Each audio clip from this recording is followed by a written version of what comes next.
Because there is a lack of understanding from the customer doesn't mean that you can gouge them. It doesn't make it right. This is the Solar Disruption Theory. Welcome back to another episode of the Solar Disruption Theory podcast. We've brought back Brett Bouchy, our CEO. The first episode we interviewed you and got a little bit more insight into your life, your background, kind of how Freedom got here. So great to have you back. Thanks for joining us again, Brett. And before we get started, I know last time we talked about how much you've been playing pickleball. You still look just as tan, so I'm guessing you're still playing pickleball, but your right hand is not very tan. Are you like a hand model now on the side, or what's going on with that? I just wear a pickleball glove, so it looks a little strange. My wife doesn't like it, but that's the reality of being out there in the sun and having your hand covered up. I would not have pegged pickleball as a gloved sport, but I heard LeBron James just bought an interest in like a professional pickleball team. So did you hear about that? Yeah, Major League Pickleball, and Kevin Durant is now playing it. Draymond Green bought a team. So I thought I was out of the sports investment world, but maybe I'll get back into it. I actually mentioned that to my wife, and she said, absolutely not.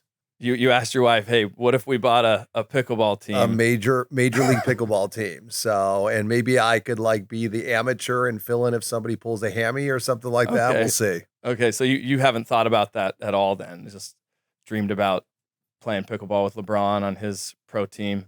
I would crush LeBron right now. All right. So LeBron is too focused on basketball, but if he starts playing a lot, he will be tough to beat with his length. Well, as far as growth, I think the only thing that's growing faster than the sport of pickleball is Freedom Forever.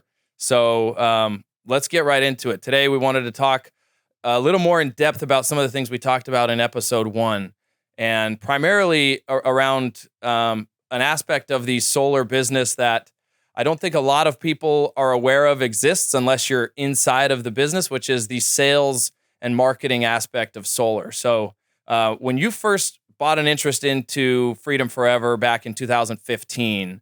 I know, you thought that maybe the financing route was going to be the direction you wanted to take it, and then you looked into maybe the sales and marketing.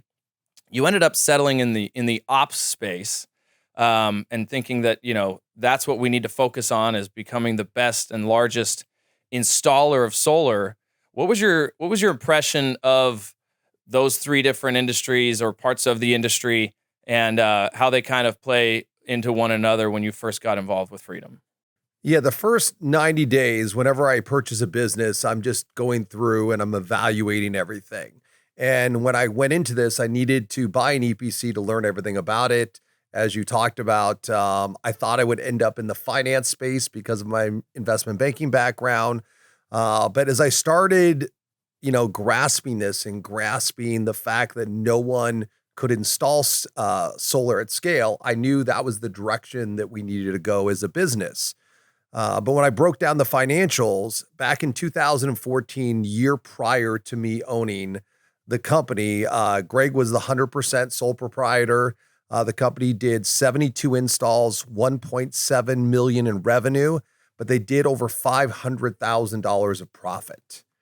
And we're going to talk a lot about numbers probably in this podcast.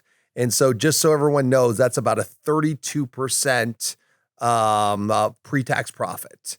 And that's a considerable sum. When you break it down on a per watt basis, you're talking about $1.40 a watt, which was crazy. And so I remember after I got through that first 90-day evaluation period, I went and sat down with Greg and said, hey, I've got a great plan. We're going to scale this thing. We're going to do all this. We're going to create standard operating procedures. We'll eventually turn it into an intuitive software.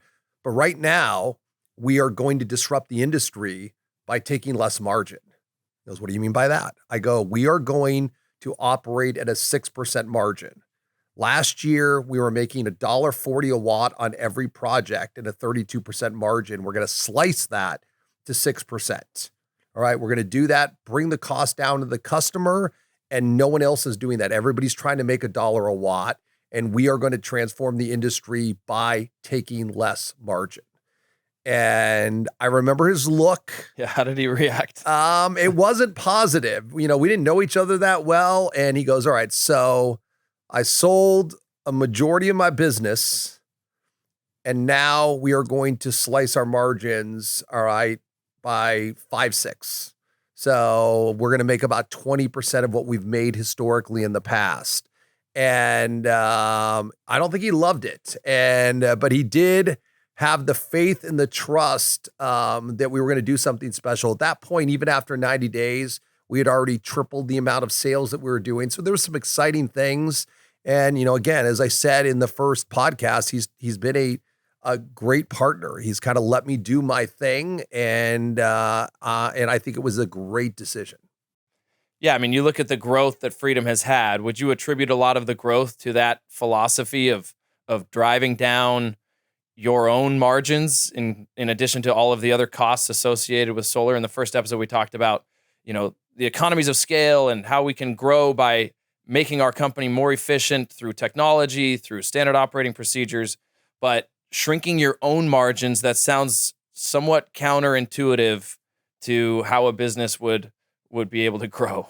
And it does. And it's the philosophical difference of before I talked about making money off of the arbitrage between the private and public sector. What I didn't say in that podcast is that I was in and out in 2 to 3 years. So I had a very short-term mentality of dressing up the company, getting a higher valuation and selling it immediately.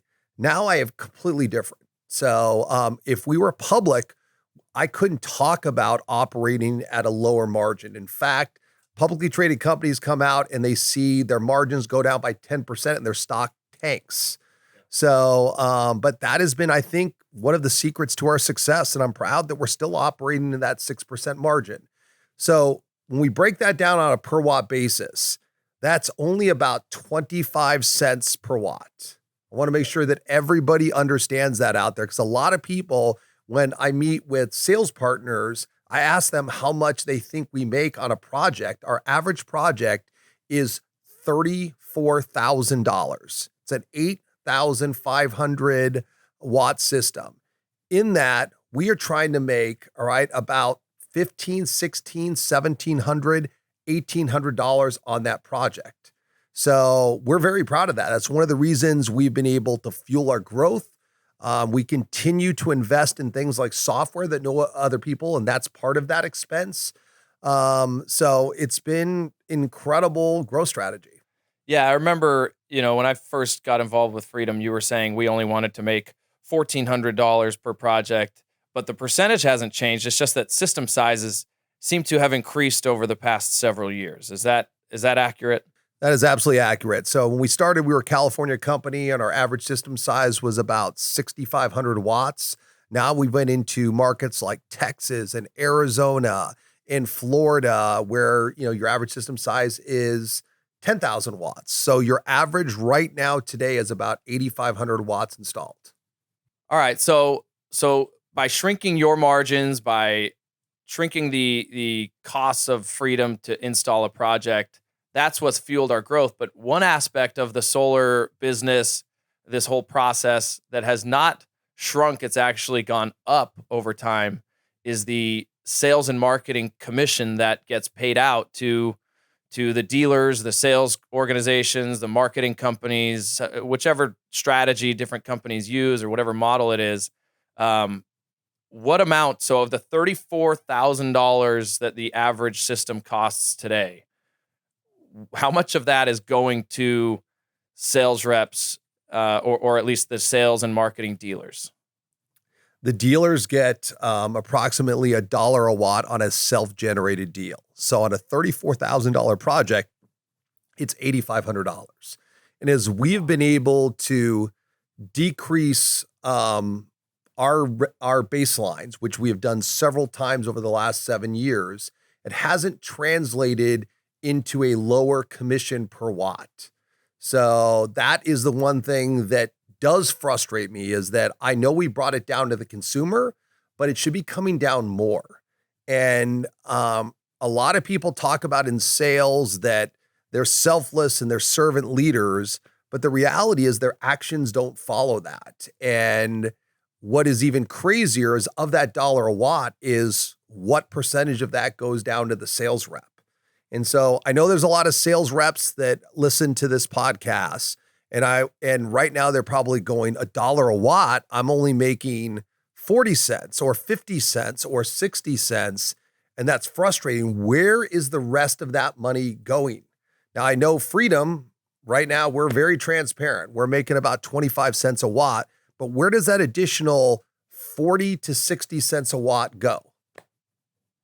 I think I know. It's in the sales leadership stack. It's, the way that a lot of the sales dealers are built, because I used to be a sales dealer, is you create a structure where sales reps go and originate customers, and they need to be managed. They need to be trained. They need to be, there needs to be someone that answers their questions and handles their problems. And so there is kind of this hierarchy of sales leadership that, in my opinion, is absolutely necessary and provides a lot of value to the sales rep, especially early on.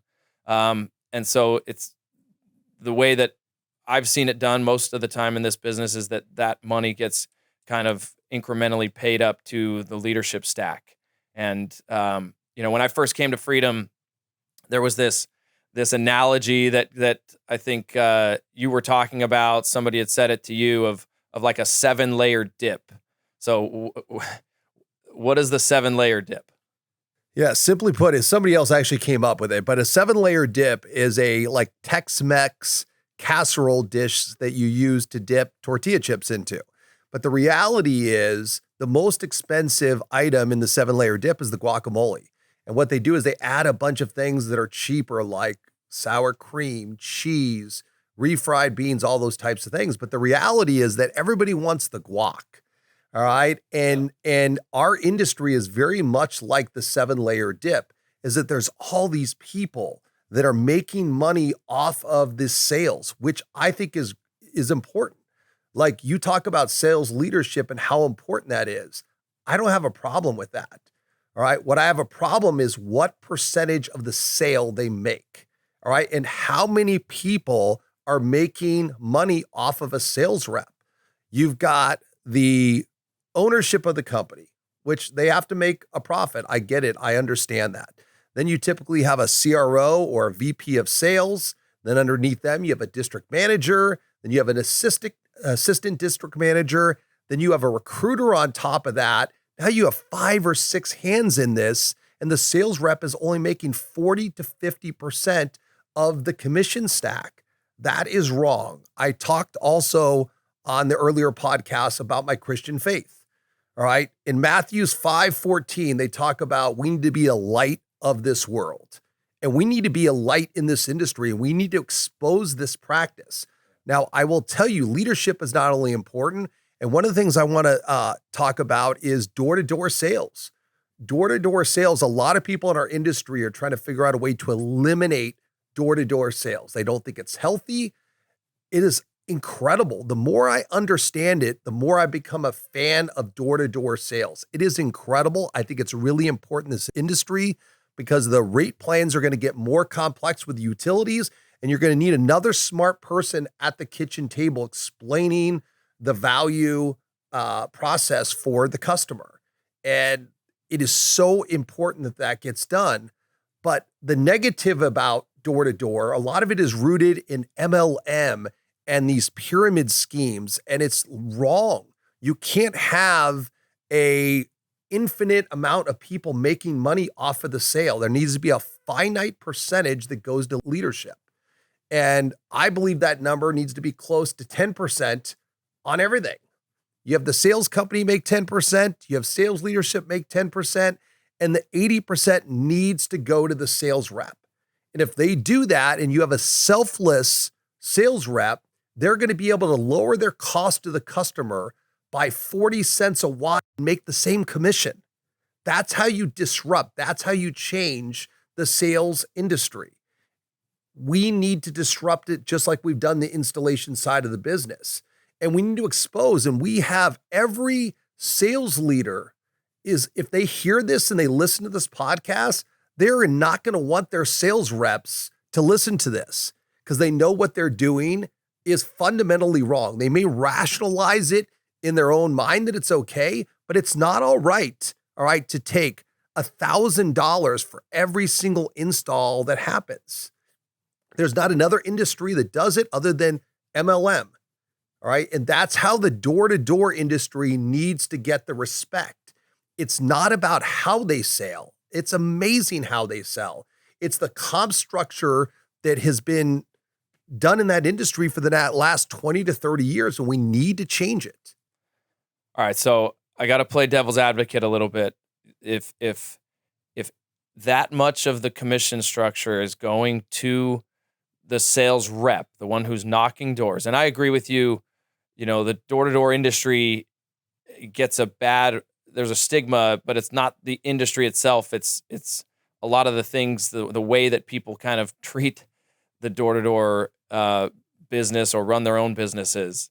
Solar is one of those products that I don't know any better way than to do it door to door. I had a buddy of mine tell me, it's, you get to see their roof before you even knock the door. And so if their house is covered in trees, you don't even knock the door. You don't waste time.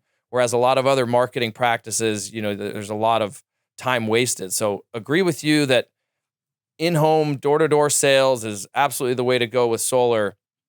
But if you pay that much to the sales rep, a lot of these sales reps, especially a good sales rep, they're already making more than doctors and lawyers.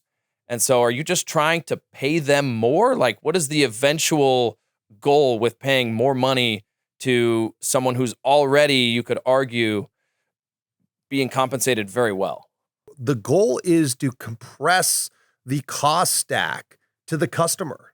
All right. We talk about really accelerating the rate of residential solar adoption in this country. We need to drive down the costs. We've done it on the installation side, but we haven't done it on the sales side. And how we've done it on the installation side is to continue to eliminate inefficiency, eliminate people making margin on the cost stack. And we've done it a myriad of different ways.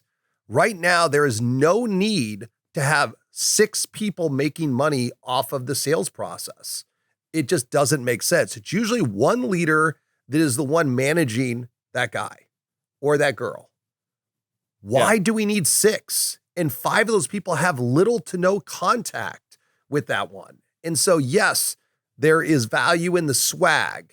Yes, there is value in the trips, though that cost is negligible when you look at the dollar per watt. It's a joke, all right? One of the frustrating things of our industry is the opacity of the sales process. Customers still don't know what they're getting or what it should cost. So we have to be the company that is the light. I'm going to keep mentioning that, where we say this is how it should be sold. And there's still plenty of money in it for the sales leadership. When you think about if you have a sales team that is doing 100 sales in a month, and even if you're making 4 cents a watt or 3 cents a watt, that is a significant amount of money. Yeah. Right. And it's not right what is going on. And the people that are being taken advantage of is the customer. If the customer truly understood how much was going, think about that. 26% of the cost of solar goes to the sales stack. Show me another industry other than MLM that does that. It doesn't exist. So why do we continue to do it? It's because the customer doesn't understand it yet. We have to be mentally prepared that the customer is going to understand that in the future, and there's going to be compression.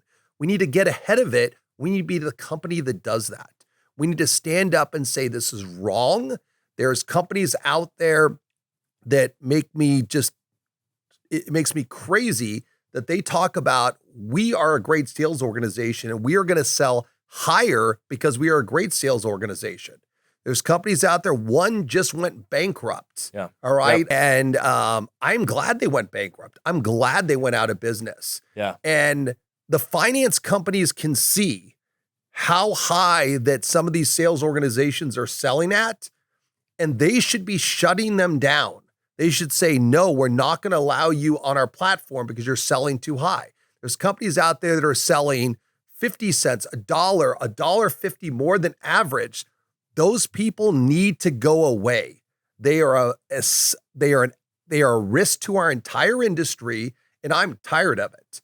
And the company that went bankrupt, there's other ones that are out there. They might not be as bad, but they're bad. If somebody is telling you that you need to sell higher, you need to leave that company. It's just that simple. It's wrong. You don't need to sell higher. And we've done a lot of different things between our rev share that just make us different than everyone else. And it's why we are growing. But ultimately, we are in a period where we're seeing rising equipment costs and rising capital costs. And the only way to combat that is to be more efficient. So the harsh reality today is solar is going to cost more. Even if you factor in the ITC tax credit going from 26 to 30%, it still doesn't offset the increased capital costs that are coming down the pike. And they're going to get worse before they're going to get better. But we can't control that. What we can control is eliminating the inefficiency that plagues our industry.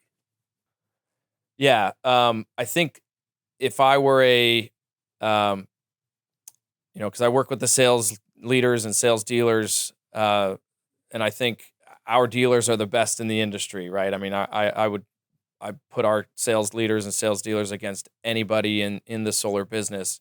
And I think their response to a lot of this would be, well, hey, our competition is the utility. And when you compare the customer's bill today with their utility versus their new bill with solar, yeah, we're making a lot of money. And there's this big, huge commission payment that goes out to all of our sales leaders and the entire stack.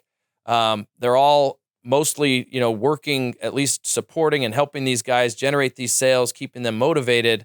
At the end of the day, as long as they're saving money against their cost of their utility, what's the problem?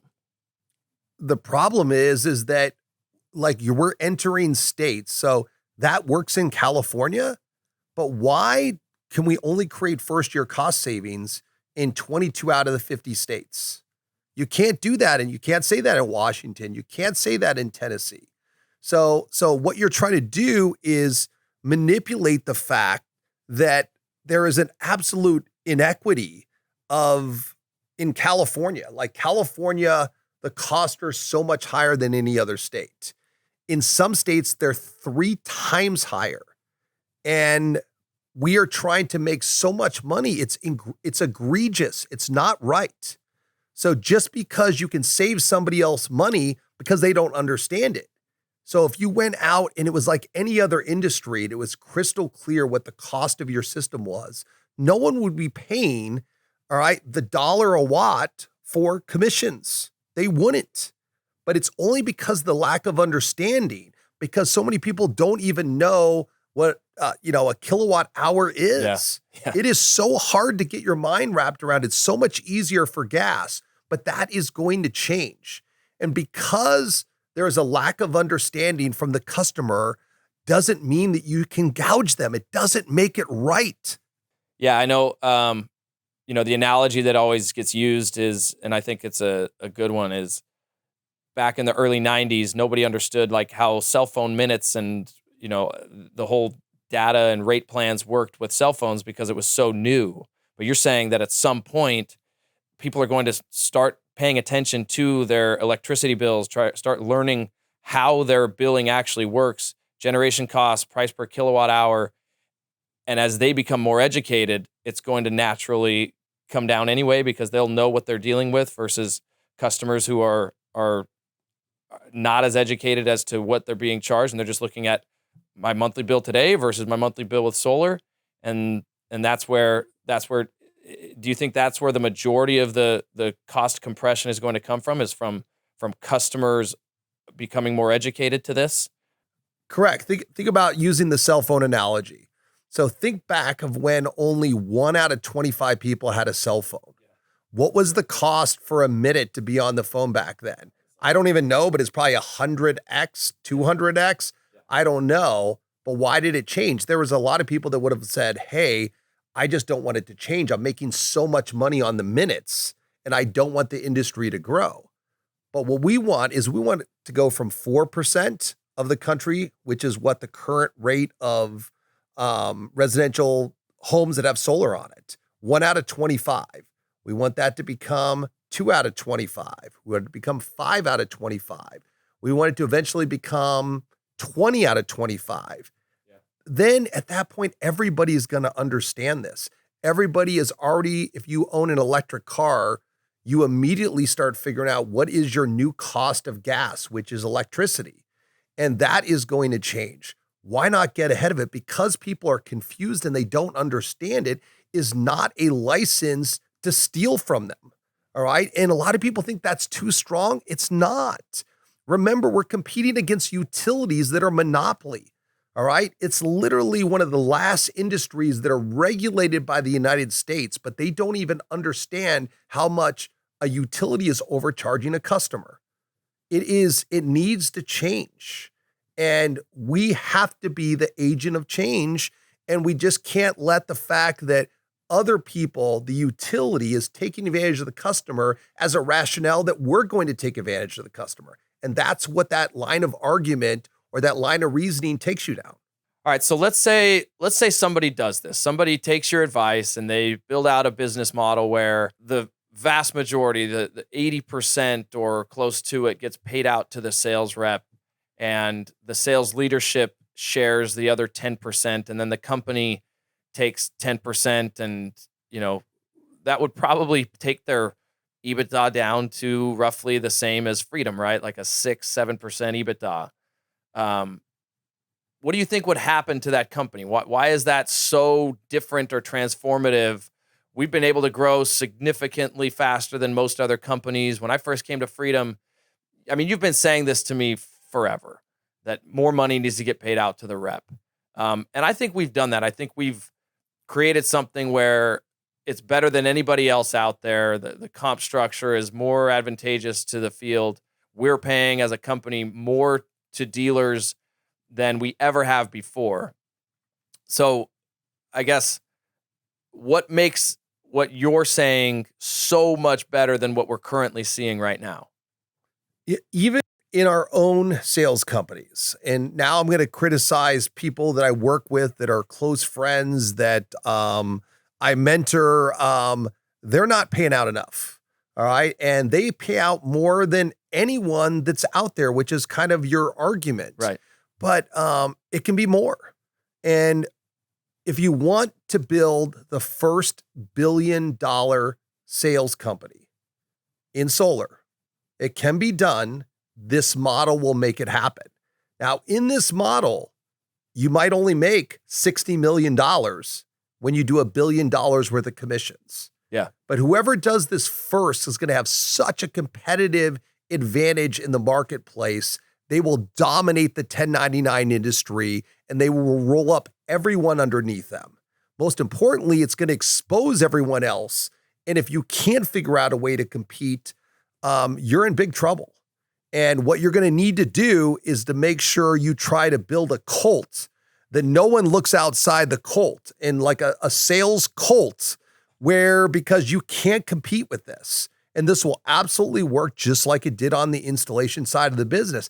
Now, no installation companies are trying to make $1.40 a watt anymore. It's because of us. Yeah. And other companies have followed us, but we have become dominant. And don't feel sorry for us, because we're going to do, close to $2 billion in sales. And you can do the math on a 6% margin. That's a lot of money. Yeah. And you can do that on the sales side of the business. But so often the sales leaders are just constrained by their boundaries of thought of what's happened in the past. This will absolutely work. And whoever steps up and does it first, you are going to see the largest sales organization. And again, they have to be great leaders.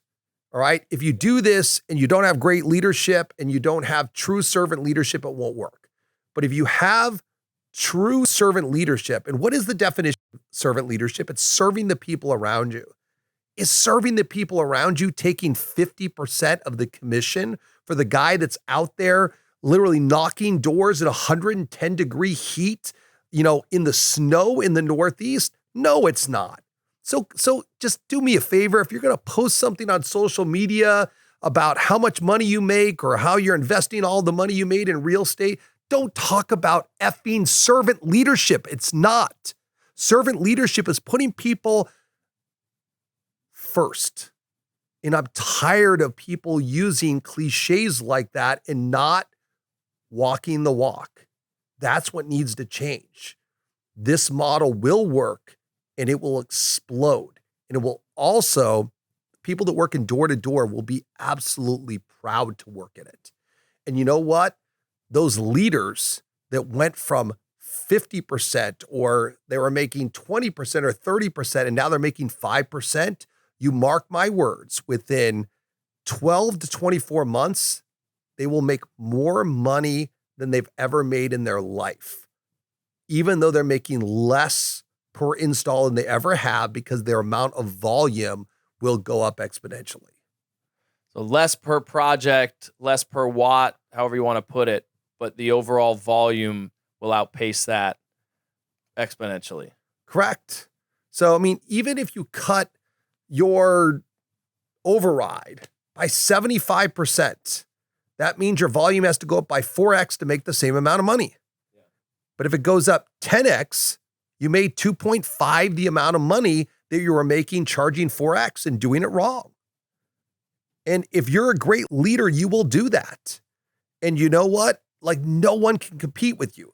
Think about how many more sales you can make when you go into the home and you can sell to the customer at 20, 30, 40 cents a watt cheaper, or you get an adder, an additional expense that you didn't know was on the project. You can just eat it because you've sold it higher. It will absolutely work. But a lot of people say, hey, leaders won't accept that. All right. Well, I can just tell you right now, if you're a great leader and you don't accept it, you are going to get steamrolled because this will work. And I know I'm going to make a lot of people mad. I don't even know why I should be talking about it on a podcast, because this, if you're a leader, you might not want to come to freedom because of this, and let's call it what it is, because you're selfish. And if you're selfish, I don't really care if you're here. That's one of the reasons I was so concerned about doing this particular podcast. But I started thinking about it. Those are not the types of leaders we want. And we talk about the importance of servant leadership at Freedom. But if we're going to disrupt the sales industry, we need those same servant leaders. And I know they're out there. And I know people know this is wrong. And I know they want to do it. And they don't have the blueprint to fix it. And here it is. Yeah, it's interesting.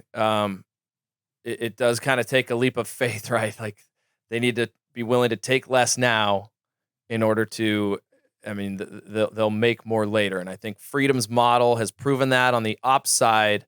The reason why nobody's done it on the sales side, I guess, I mean, it takes a lot of confidence. It takes a lot of guts. Because one thing I've learned in sales is, like, you can always tell a sales rep you're going to pay him more. But if something like this doesn't work, you got to tell him you're going to pay him less again. And that's one thing you can never do. That rep will leave you. And so this, like, has to work. It's going to take a lot of guts for somebody to do it. But your argument is you'll make more in the long run than everyone else, and you'll roll up all of the other sales reps, all of the other people in the industry. The one thing that I always think about is, like, I don't know how many people there's probably somewhere between 10 and 20,000 door-to-door sales reps that are selling various different products. With the income potential that what you're proposing could create is sort of an opportunity for people that aren't even in the direct home or in-home sales business to get involved. And it feels like that would kind of snowball into all sorts of other industries. I definitely can see it, but I could also see how companies would be reluctant. And these leaders that you're talking about that are getting paid. I mean, I want to say that the regional manager, which you skipped in that 7-layer dip, they are extremely valuable, in my opinion, because they manage culture. They do a lot of recruiting. They kind of keep things together. You're not saying they shouldn't get paid. They shouldn't make a ton of money. They should just make less per project and their business will grow. right? That is absolutely correct. But what you can't do is you can't have infinite layers. So there has to be a finite stack of costs that goes to leadership. And as you add more layers, people have to make a smaller percentage. So in that sense, let's say it's 10 cents a watt. You can still have 6 people in there, but it all has to add up. There has to be, the direct leader gets 4 cents. This guy gets 1 cent. This guy gets a penny and a half, but it cannot ever go above the 10 cents. And that is the biggest mistake that people make. They just start layering on. Well, I want to make 5 cents. I want to make 4 cents. And all of a sudden the cost stack becomes 40%. Yeah. And then they use the argument of the swag and everything like that. Those are really important. I cannot stress that enough.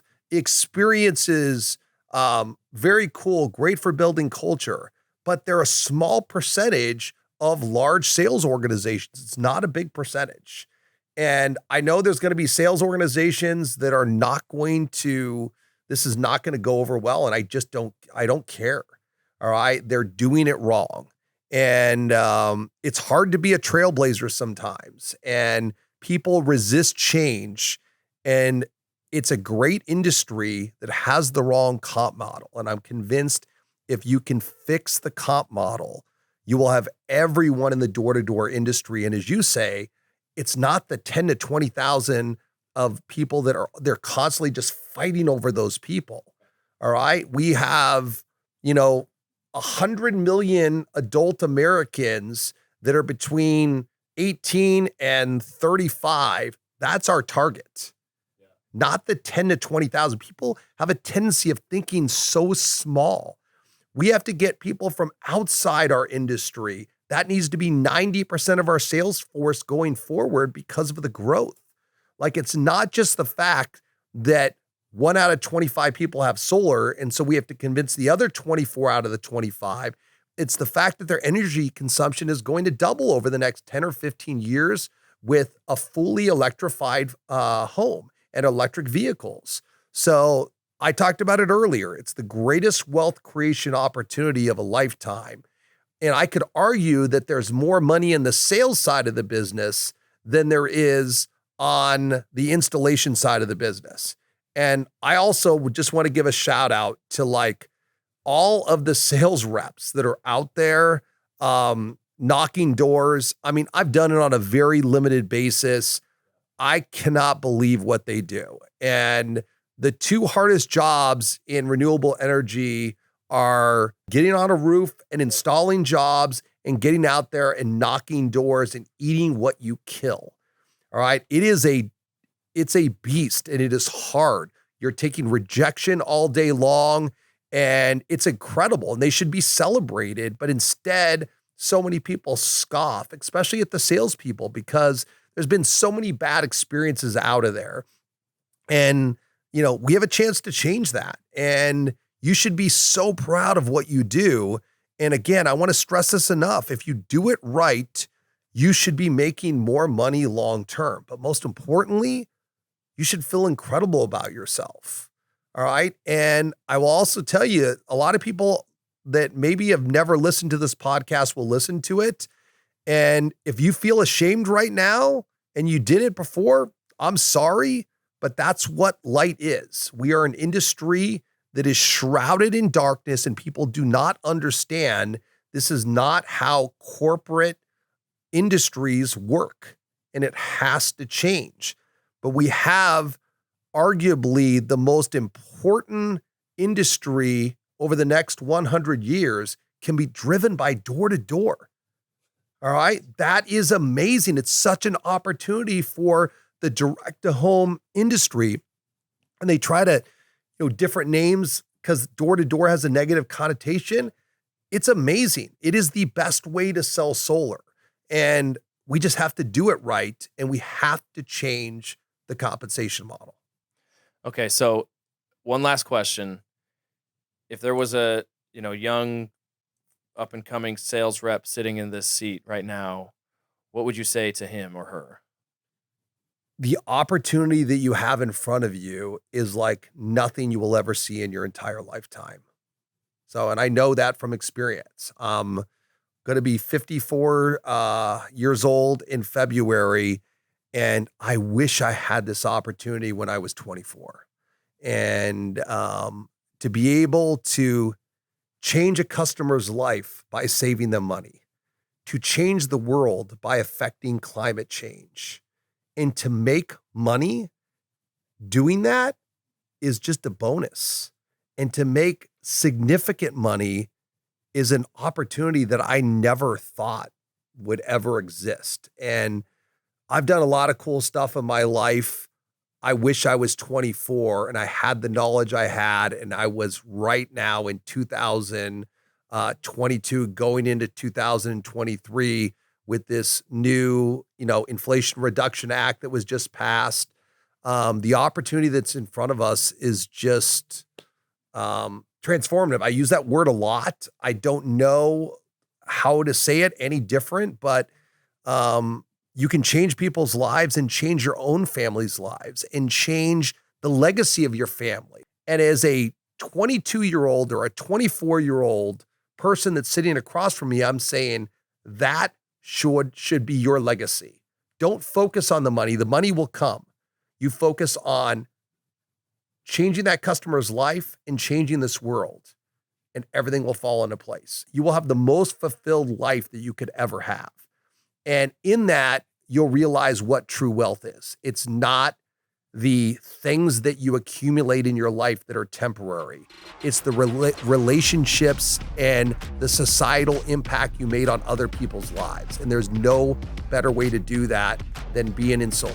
He is Brett Bouchy. He is a man on a mission, and nothing is going to stop him from achieving his goals. Thank you so much for joining us. Thank you for your insight. Thank you very much for having me on.